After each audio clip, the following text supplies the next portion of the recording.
സന്ദർശനം നടത്തുമ്പോൾ ഏറ്റവും ഡൂബിയസ് ആയിട്ടുള്ളത് ഈ പോലീസ് ആരെയാണ് ഇങ്ങനെ ഭയക്കുന്നത്, അല്ലെങ്കിൽ എന്താണ് ഒളിച്ചു വയ്ക്കാൻ ആഗ്രഹിക്കുന്നത്. അപ്പോൾ അവിടേക്ക് മാധ്യമങ്ങളെ കടത്തിവിടുന്നില്ല, ഞങ്ങൾക്കൊപ്പം വന്ന പ്രവർത്തകരെ കടത്തിവിടാൻ തയ്യാറാകുന്നില്ല, മറ്റ് നേതാക്കന്മാരെ കടത്തിവിടാൻ തയ്യാറാകുന്നില്ല, ആരുടെ കയ്യിലും മൊബൈലില്ല എന്ന് ഉറപ്പ് വരുത്തുന്നു.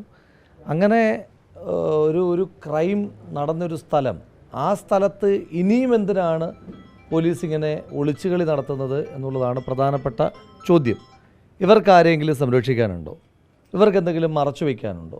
അപ്പം മൊത്തത്തിൽ പോലീസിൻ്റെ ആക്ട് വളരെ ഡൂബിയസ് ആണ്.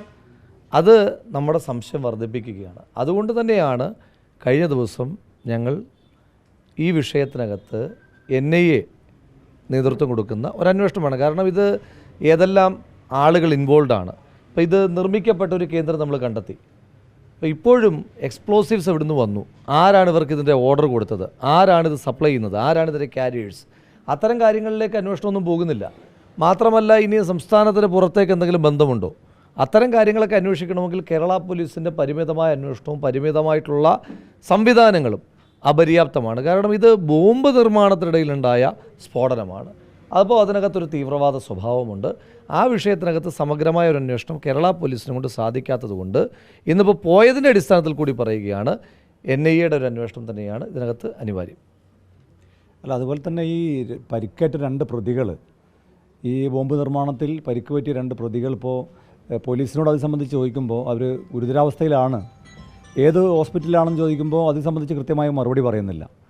അപ്പോൾ ഇവരിപ്പോൾ ജീവനോടെ ഉണ്ടോ, അവരെവിടെയാണ് ചികിത്സയിൽ, അവരുടെ ഇപ്പോഴത്തെ അവസ്ഥ എന്താണെന്നതിനെ സംബന്ധിച്ച് ഒരു മറച്ചുവെക്കൽ പോലീസിൻ്റെ ഭാഗത്തുനിന്ന് തീർച്ചയായിട്ടും ഉണ്ട്. അപ്പോൾ എന്തിനാണ് ഈ മറച്ചു വെക്കുന്നത്, അവരുടെ അവസ്ഥ എന്താണെന്നതിനെ സംബന്ധിച്ച്, അവർ ഏത് ഹോസ്പിറ്റലിലാണ് ചികിത്സ നേടുന്നതിനെ സംബന്ധിച്ചും ഒരു വിവരം ജനങ്ങൾക്കറിയാൻ, പിന്നെ ജനങ്ങളെ അറിയിക്കാനുള്ള ബാധ്യത പോലീസിനുണ്ട്. അപ്പോൾ ഞങ്ങൾക്കിന്ന് മനസ്സിലായത് പൊതുവിൽ എന്തൊക്കെയോ മറച്ചു വെക്കാനുള്ള ഒരു തീരുമാനം പോലീസിൻ്റെ ഭാഗത്തുനിന്നുണ്ട് എന്നുള്ളതാണ്. അതുകൊണ്ട് തന്നെ കേരള പോലീസിൻ്റെ അന്വേഷണത്തിൽ തൃപ്തികരമായിട്ടുള്ള പിന്നെ അന്വേഷണവും കണ്ടെത്തലും ഉണ്ടാവില്ല എന്നുള്ള കാര്യം തീർച്ചയാണ്.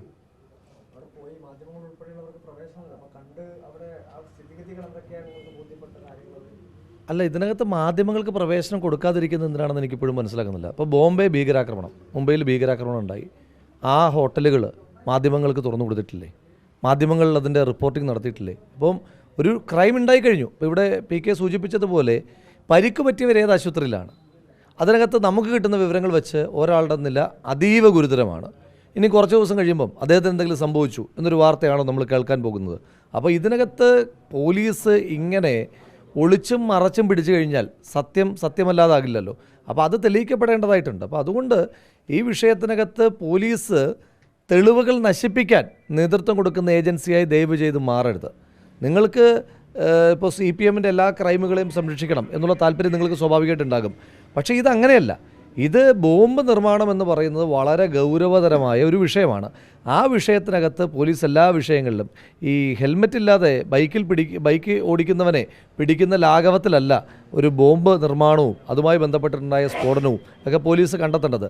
ഇതിനകത്ത് ലൈഫ് മിഷനിൽ വീട് അനുവദിക്കപ്പെട്ട ഒരു സാധു മനുഷ്യൻ അയാളുടെ വീടിൻ്റെ ടെറസിൽ ഇരുന്ന് ബോംബ് നിർമ്മിക്കുകയാണ്. 8 മാസം മുൻപ്, അല്ലേ, 8 മാസം മുൻപ് മറ്റ് ജില്ലകളുടെ രജിസ്ട്രേഷനുള്ള വാഹനങ്ങൾ ഇയാളുടെ വീടിൻ്റെ മുറ്റത്ത് സ്ഥിരമായി വരാറുണ്ടായിരുന്നു എന്ന് ഇയാൾ തന്നെ പരാതി പറയുന്നു. ആ വിഷയത്തിനകത്ത് പാർട്ടി പ്രവർത്തകർ അന്ന് ഇയാളെ ഭീഷണിപ്പെടുത്തുന്നു, ഇതിനെപ്പറ്റി പുറത്തു പറയാൻ പാടില്ല എന്ന് പറയുന്നു. അപ്പം ലൈഫ് മിഷൻ പ്രകാരം അയാൾക്ക് അനുവദിക്കപ്പെട്ട വീട് അത് വേറെ വിഷയം, അത് ഫണ്ടില്ലാതെ കാരണം ആ വീട് ഇങ്ങനെ മുടങ്ങിക്കിടക്കുന്നു, അത് വേറത്തെ വിഷയം.